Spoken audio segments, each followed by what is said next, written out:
Bismillah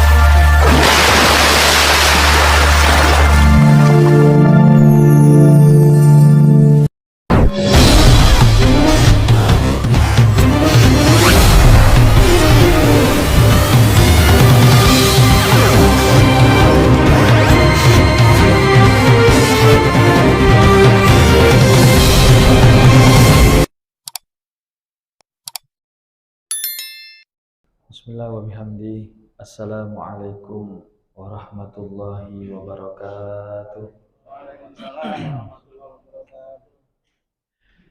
Alhamdulillah. Alhamdulillahi rabbil alamin. Wassalatu wassalamu ala asyrafil anbiya'i wal mursalin. Sayyidina wa habibina wa syafi'ina wa maulana Muhammadin sallallahu alaihi wasallam wa ala alihi wa ashabihi wa man tabi'ahu wa nasarahu ila yaumiddin.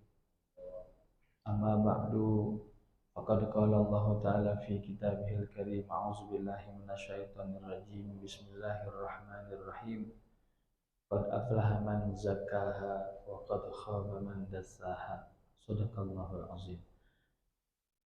Bapak-bapak, ibu-ibu, jamaah salat zuhur yang dimuliakan Allah, keluarga besar PT ABC.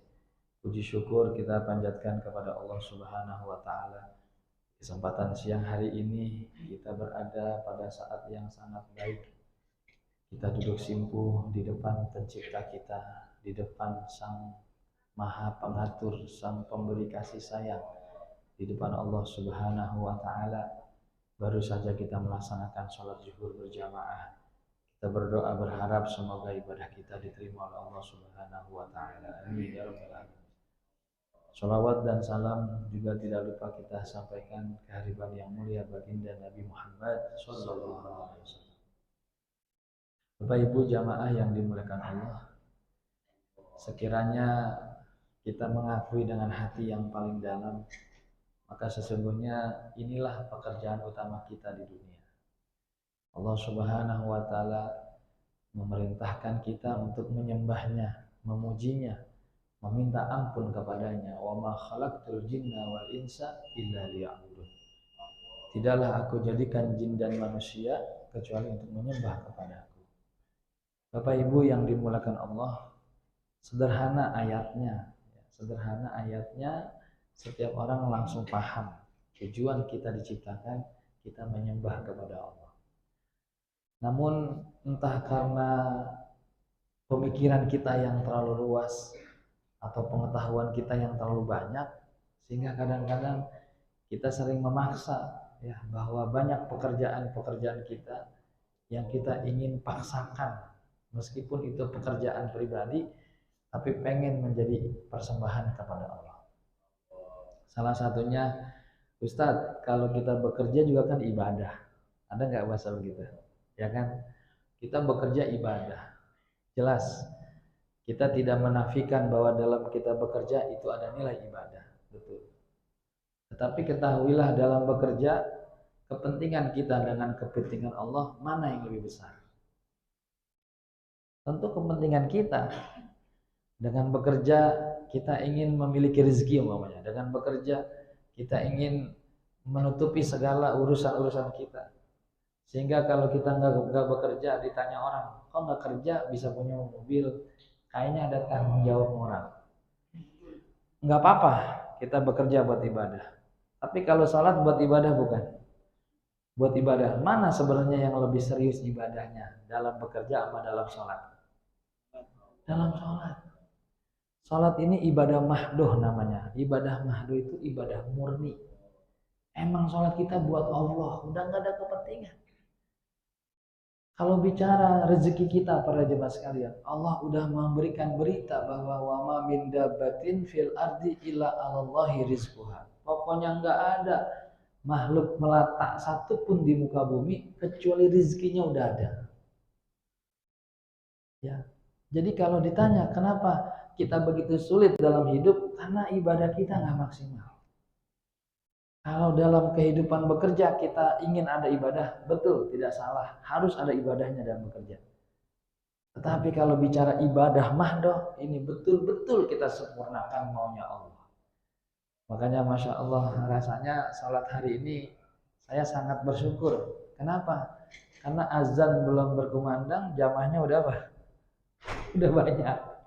Inilah yang harusnya kita menunggu sholat, bukan sholat menunggu. Kan ada banyak azan udah kemana-mana, terus imam pengen sholat celana celinguk. Komat guru, ntar dulu, emang apa? Jamaahnya belum ada. Nah ini kenyataan kita. Nah oleh karena itu saya mengingatkan kepada Bapak Ibu, kalaulah kita sholat berjamaah di pabrik ini karena terkait sama jam istirahat, anggaplah ini karena terbentur sama tugas. Tapi tolong kalau lagi di rumah, kalau lagi tidak ada sesuatu yang menghalangi kita untuk bisa hadir lebih awal sebelum azan berkumandang, Masya Allah, ya nanti Bapak Ibu rasakan bagaimana balasan Allah, bagaimana ganjaran Allah, bagaimana orang-orang yang beruntung. Apa kata Allah? Qad aflaha man zakkaha wa qad khaba man dassaha. Betapa beruntung orang-orang yang mensucikan hatinya, orang-orang yang membersihkan jiwa raganya. Betapa rugi orang-orang yang mengotori jiwanya, orang-orang yang mengotori daripada jiwanya. Jadi apa kaitannya dengan ini? Ternyata Bapak Ibu yang dirahmati Allah, membiasakan kita hadir sebelum sholat datang waktunya, membiasakan kita hadir, ini bagian dari proses memberikan perhatian penuh pada jiwa kita tentang sholat, tentang ibadah. Ya, ini bapak-bapak kalau ada pertemuan ya sederhana, namanya presiden pengen ketemu gubernur-gubernur, saya tanya kira-kira yang datang duluan presidennya apa gubernurnya kira-kira? Gubernurnya udah rapi duluan, udah datang dilaporin Pak Presiden, semua gubernur se-Indonesia udah kumpul.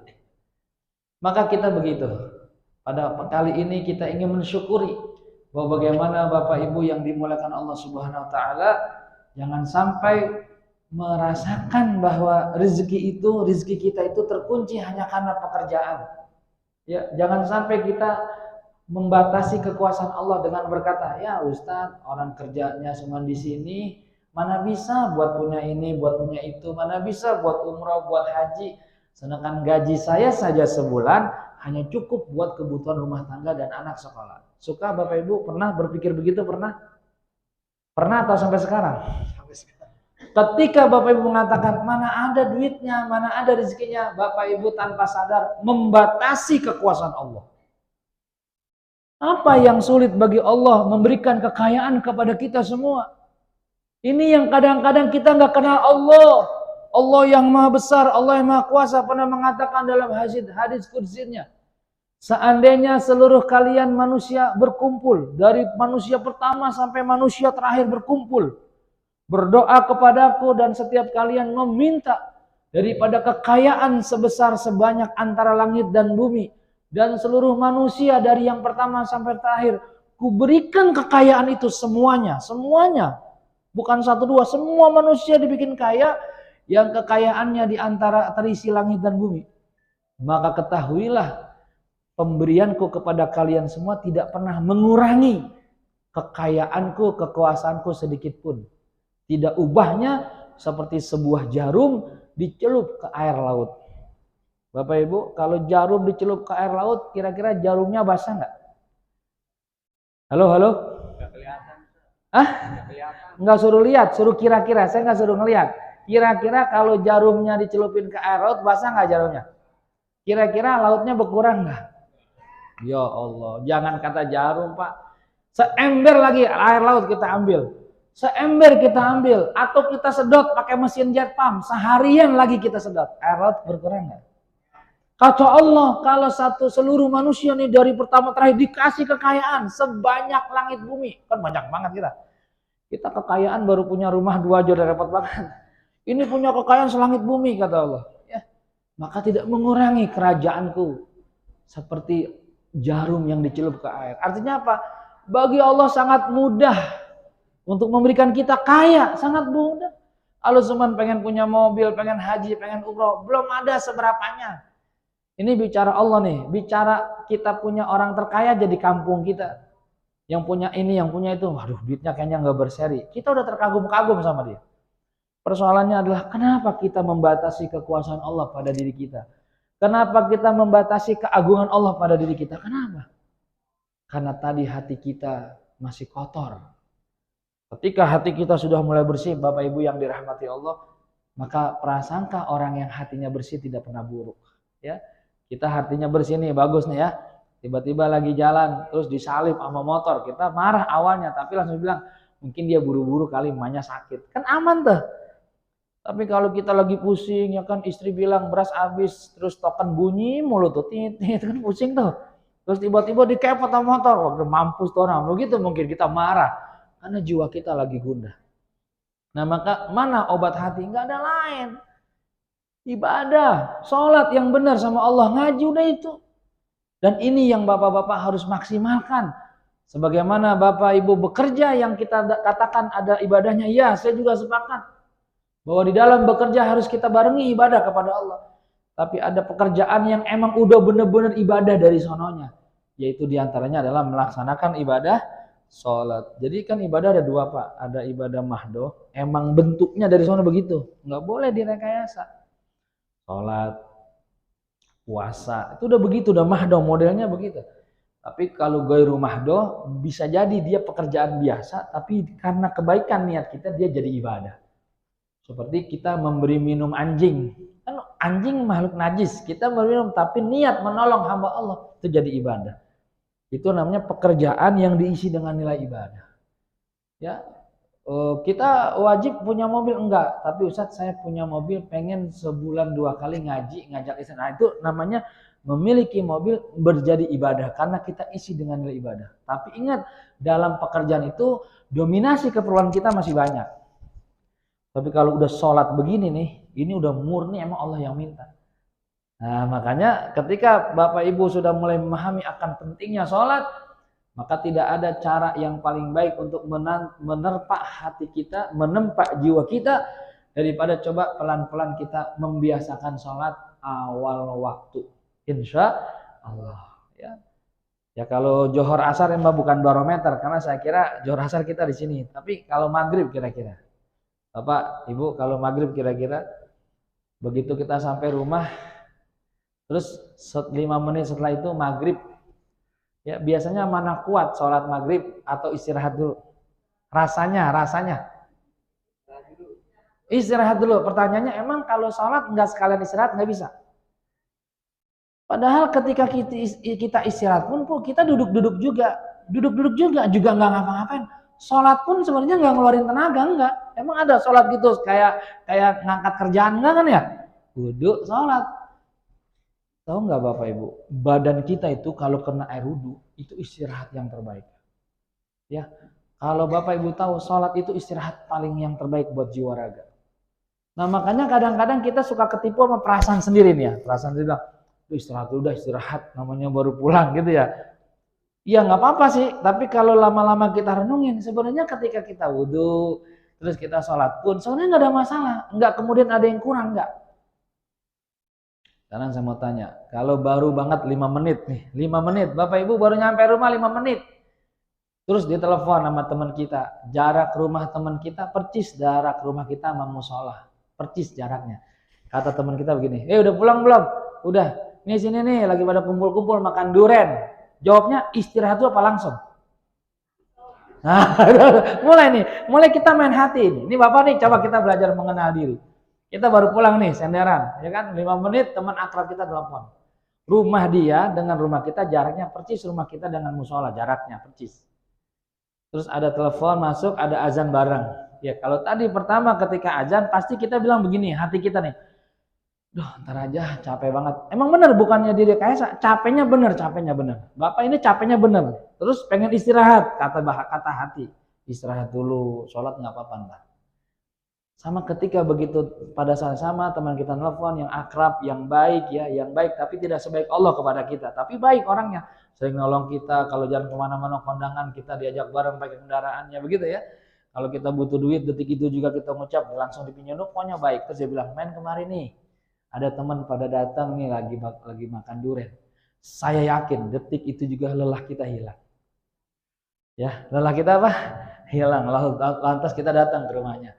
Saya ingin katakan, kalau kepada sahabat baik kita saja begitu kita memperjuangkannya, Lalu mana yang lebih baik sahabat-sahabat kita melebihi Allah Subhanahu wa taala yang kebaikannya tidak terhitung, yang pemberiannya tidak terbilang, yang hari ini berapa lama Bapak Ibu pakai mesin Allah yang namanya jantung.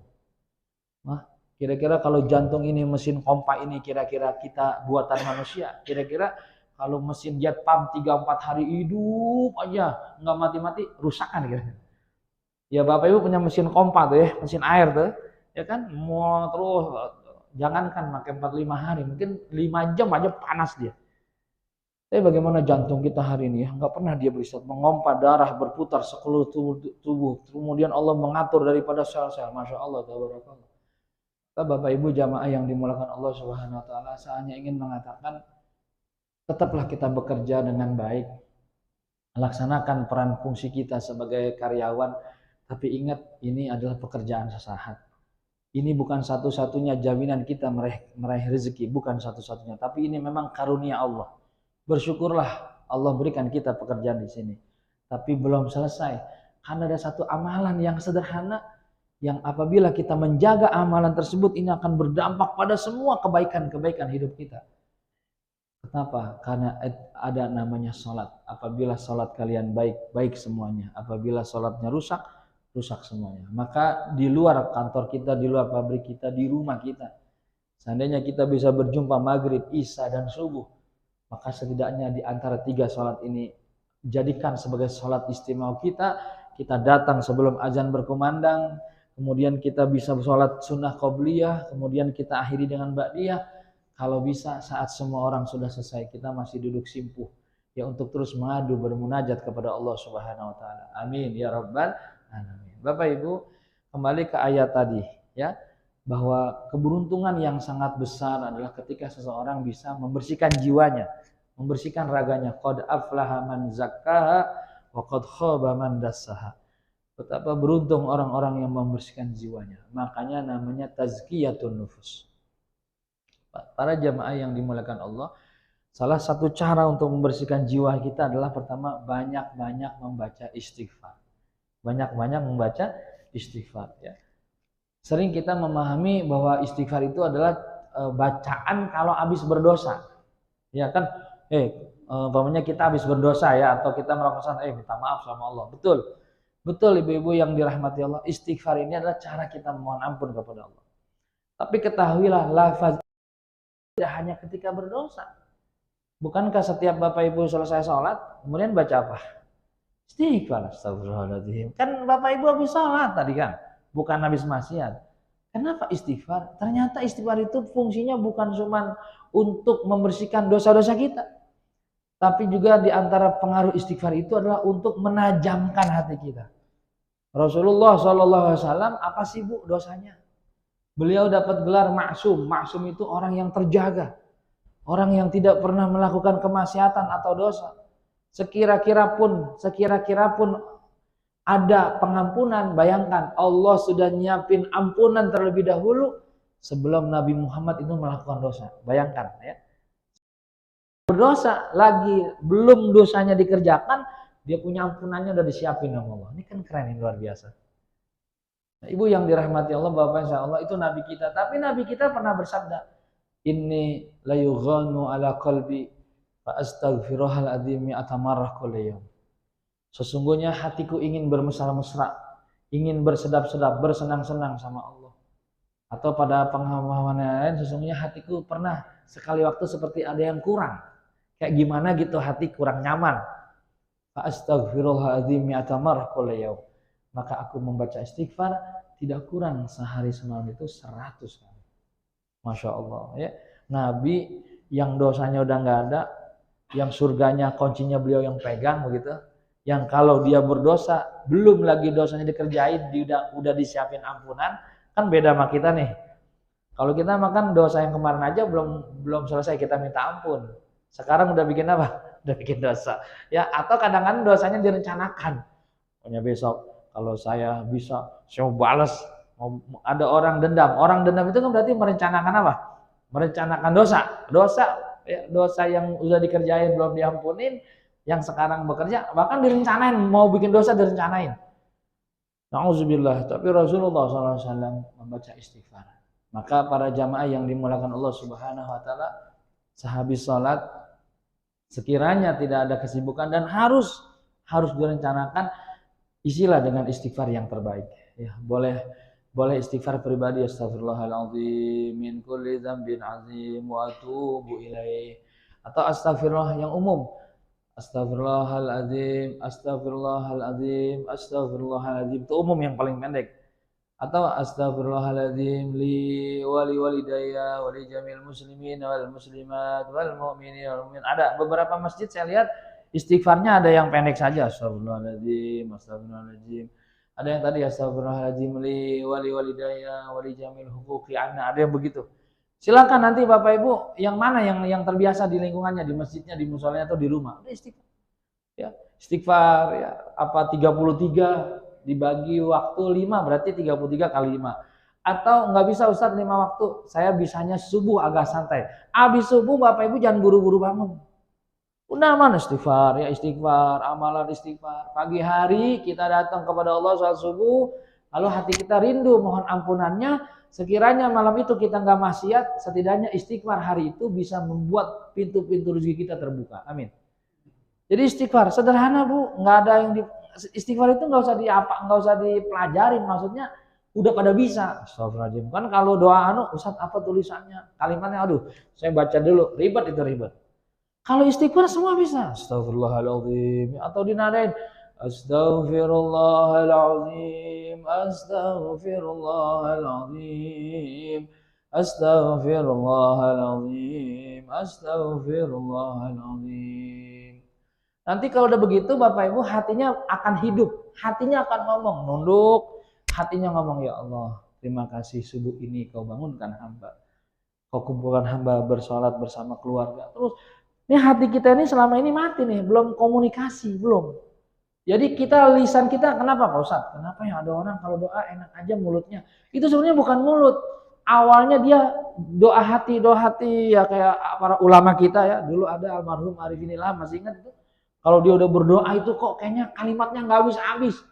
Sebenarnya bukan nggak habis-habis, hatinya udah terbuka. Dia biasa bermunajat sendiri. Sehingga begitu mimpin jamaah, lisannya, kalau kita kan, wah tuh gimana kalimatnya itu? Itu bukan kalimat buatan, itu kalimat hati nurani.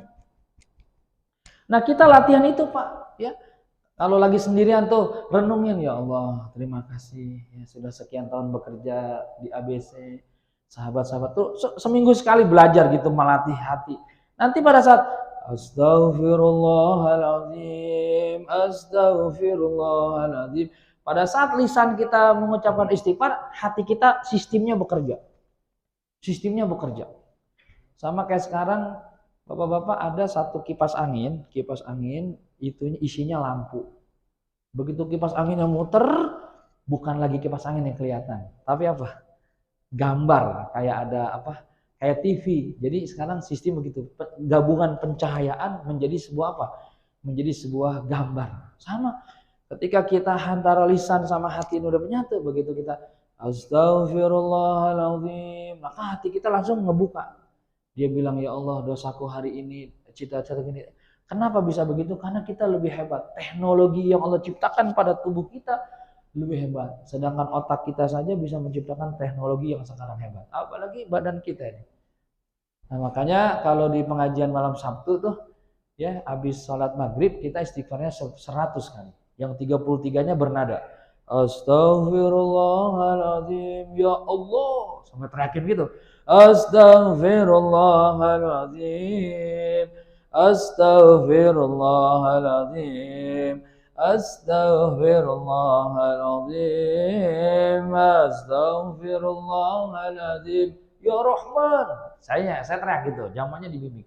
Udah 33 saya baru Astaghfirullahaladzim, Astaghfirullahaladzim. Harus bapak-bapak, ibu-ibu harus istighfar itu. Nanti lisannya nggak kaku jawab pertanyaan malaikat di kubur. Siapa Tuhanmu? Kaku nggak bisa jawab. Jarang istighfar. Nah, jadi bab pertama daripada tazkiyatun nufus tadi kita banyak istighfar. Nah, untuk menciptakan hati yang gemar beristighfar, mulai dari perkara yang gampang apa? Ke bab pertama kita bicara, kalau ada waktu jangan pernah tunda hadir untuk sholat. Jangan biarkan sholat menunggu kita. Tapi pastikan kita menunggu sholat. Ini yang lagi viral, Kapolsek mana tuh lagi viral. Dia manggilin anggotanya, dia pesan sama semua anggota polisinya tuh lagi di viral, saya dapat kiri nih. Ini polisi keren. Dia pesan sama teman-temannya, hidup cuma 2 katanya. Kerjaan kita yaitu nungguin panggilan sholat sama nungguin mati. Maka bapak-bapak nanti kalau gitu tugas jangan sombong, jangan bilang gitu, dia apa polisi tuh. Ini keren nih orangnya. Jadi para jamaah yang dimuliakan Allah, saya mengajak pada para jamaah, bapak-bapak, saudara-saudara, keluarga besar PT ABC yang tentunya kita udah saling kenal. Saya tidak ingin hadirnya kita, kenalnya kita hanya sekedar rutinitas. Saya datang ceramah, bapak selesai, udah segitu, saya nggak mau. Betapa buruk silaturahim kita kalau hanya itu sekadarnya. Sementara apa kata Nabi, seorang muslim saudara yang muslim. Apabila sebagian sakit, apabila ada anggota yang sakit, maka seluruh tubuhnya menjadi demam dan panas. Maka saya pengen bapak-bapak tuh tahu, di mana di sini ada bapak-bapak yang semingguan kagak ngaji, maka saya berdosa kalau nggak pernah ngajak ngaji. Jelasin deh, jelas ya. Jadi maka saya dengan panasib bangun majelis, doakan agar beliau selalu keluarganya berkah, amin. Jadi bapak-bapak harus cari banget, karena ini senjata kita besok pulang ke akhirat. Ya, dunia yang sudah cukup waktu kita serahkan, tiba-tiba kata dia apa sebelum kita tua, sampai di sini saja ya, kamu cukup sudah pensiun. Ditinggalin kita, ditinggalin sama dunia, ditinggalin pekerjaan yang kemarin kita belain, bos-bos yang kemarin kita belain ninggalin kita. Udah selesai, umurnya bukan umur produktif. Bukan bapak-bapak doang, pekerjaan guru ada nggak pensiunnya? Ada. Pekerjaan tentara ada nggak pensiunnya? Apa yang nggak pensiun? Menjadi hamba Allah. Jangan sampai nanti setelah pensiun baru pengen semangat zikir, pengen semangat. Akhirnya tubuh nggak ngajakin. Kenapa? Nggak terbiasa dari kemarin. Begitu pengen sholat tahajud nggak ngajakin. Kenapa? Ala bisa karena biasa. Nah makanya mumpung di sini masih pada sehat, saya mengajak kepada semuanya cari majlis-majlis, jalankan perintah Nabi, carilah ilmu walau ke negeri Cina. Kalau Cina kejauhan kayaknya ongkosnya mahal. Yang dekat-dekat aja. Dari gurunya, datengin rumahnya, kita mau ngeredoknya, pengen ikut ratib-ratibnya, zikir-zikirnya. Kalau dalam seminggu Bapak Ibu nggak punya anggota itu, saya khawatir ya, 1 pekan 7 hari amalan kita nggak terbackup sama zikrullah, nanti gugurnya gampang. Ya sholat 5 waktu sehari semalam, tapi tiba-tiba emosi, marah, takjub, kan penyakit hati lagi tuh, hilang aja. Sedekah ya, bikin masjid bertahun-tahun ditahan supaya orang nggak tahu, akhirnya di hari tuanya emosi. Karena ada yang meremehkan sampai dia teriak, tahu nggak kamu? Lalu dia cerita, hilang lagi tuh amalannya. Itu kan hati. Nah, makanya menjaga hati ini menjadi penting. Lewat taklim, lewat hadir seperti ini, mengaji yang baik, maka kita berdoa semoga Allah Subhanahu Wa Taala anugerahkan kepada kita semua hati yang khusyuk. Amin. Allah anugerahkan kepada kita semua lisan yang basah dengan berzikir. Amin. Allah anugerahkan kepada kita semua mata yang bisa menangis karena renungan akan dosa-dosa kita. Kaki yang bisa melangkah ke majlis-majlis mulia, dan akhirnya kita memohon agar saat Allah wafatkan kita betul-betul Allah tutup usia kita dalam keadaan husnul khatimah bi barakati al-Fatihah. A'udzubillahi minasyaitonir rajim. Bismillahirrahmanirrahim. Alhamdulillahirabbil alamin arrahmanir rahim maliki yaumiddin. Iyyaka na'budu wa iyyaka nasta'in ihdinas siratal mustaqim siratal ladzina an'amta 'alaihim ghairil maghdubi 'alaihim waladdallin. Amin. Selanjutnya ya, mohon doanya juga karena insyaallah besok pada tanggal 7 Februari kan kita ketemunya nanti minggu ketiga lagi sesuai dengan apa yang pernah kami hadir menyampaikan, ada program umrah. Alhamdulillah dari Masjid Nurul Iman ABC ya, ada perwakilan dari jamaah kita Ibu Siti Karmila bersama suami. Kita doakan agar beliau dalam perjalanan umrahnya dipelihara, dijaga oleh Allah Subhanahu Wa Taala. Dan buat Bapak Ibu sekalian, jangan pernah tidak mengagendakan untuk ibadah haji umrah, karena ini wajib. Orang yang tidak ibadah haji umrah dia punya utang sama Allah. Itulah kenapa ada yang namanya haji badal. Kalau kita punya orang tua belum haji, jangan biarkan dia berhutang sama Allah. Jadi segera ongkoskan ya badal haji atau badal umroh. Tapi udah meninggal, kalau masih sehat nggak boleh dibadalin. Ya ini ingat Pak, ini utang kita sama Allah kalau nggak haji nggak umroh. Yang menakutkan kalau kita punya keluasan waktu ya, tapi nggak mau melaksanakan haji umroh, itu Rasulullah nggak izinkan daripada dia mengaku sebagai umatnya. Ada beberapa hal yang diancam sama Nabi. Orang yang punya keluasan waktu tapi nggak mau sholat di musola, ya, nggak mau sholat ke masjid itu. Pokoknya itu kata Nabi udah jangan deket-deketin tempat saya. Nabi nggak demen. Yang kedua orang punya duit tapi nggak mau berkurban, juga begitu. Jangan kumpul sama saya. Dan ada orang punya rezeki nggak mau haji nggak mau umroh, kata Nabi silakan matinya pilih mau Yahudi apa Nasrani. Ini kita takut nih ya, jangan dianggap sepele ini karena nanti yang jawab hati ya. Kalau hatinya udah bersih itu dengan sendirinya akan tumbuh. Ustaz, saya mah sebenarnya nggak gede.